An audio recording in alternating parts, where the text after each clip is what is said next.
Hello, my name is Alicegoulding, and this is my presentation for Assessment 3 EDC 181.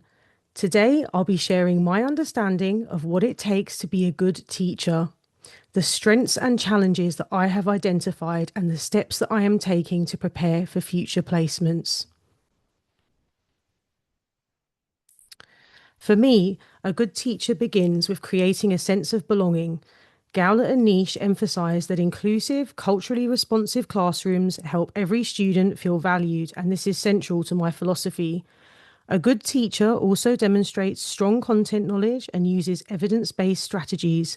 Darling and Hammond highlight that deep pedagogical knowledge is essential for supporting diverse learners. Relationships are another key element. The ATSOR standards emphasize respectful partnerships with students, families, and communities, which I see as foundational to well-being and engagement. Finally, good teachers are reflective. They continually evaluate their practice and seek ongoing professional learning, which Darling and Hammond identify as the hallmark of quality teaching. A good teacher also understands the Australian curriculum, including the learning areas, general capabilities, and cross-curriculum priorities. This ensures teaching is coherent and purposeful. Teaching is also an ethical and relational profession. Curtin University's inherent requirements highlight the importance of professionalism, communication, and social responsibility. Clear communication is essential, both written and verbal. This is reflected in the ATSOR standards. Teachers must communicate instructions, expectations, and feedback in ways that are accessible and respectful. Finally, teachers need strong literacy and numeracy skills. Van der Waal emphasised that teachers' own proficiency directly influences their ability to teach foundational concepts effectively. Through tutor feedback and peer feedback, and across the unit, I've identified several strengths that support my development. The first is clear written communication, demonstrated consistently across assignments 1 and 2 and across my whole first year at university.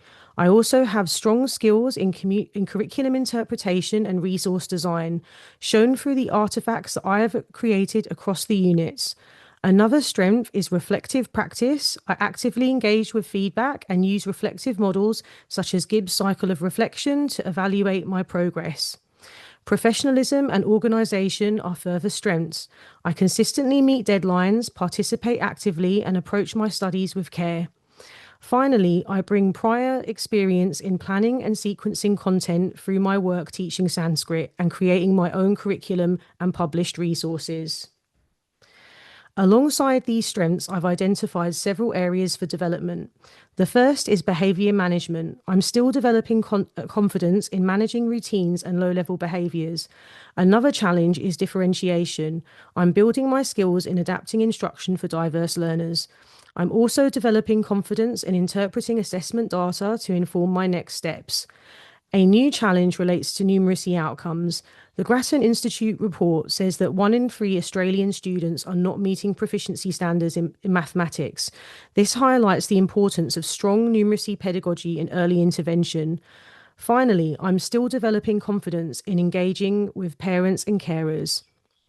I have recently been offered a voluntary position in a school refusers program where I will very soon be supporting young people who experience significant barriers to attending mainstream schooling.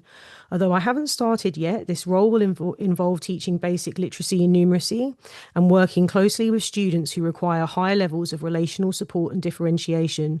I anticipate that this experience will strengthen my behaviour management skills, deepen my understanding of differentiation, and give me practical experience in explicit teaching and micro-interventions, all of which directly support my development as a future primary school teacher. Tutor and peer feedback has played a central role in shaping my understanding of my strengths and challenges. Using Gibbs' reflective cycle, I've been able to analyse my experiences, evaluate my progress, and plan next steps. This aligns with the ATSOR standards and supports my growth as a pre-service teacher. Across the Australian professional teacher standards, I'm developing a clearer understanding of what is expected of graduate teachers.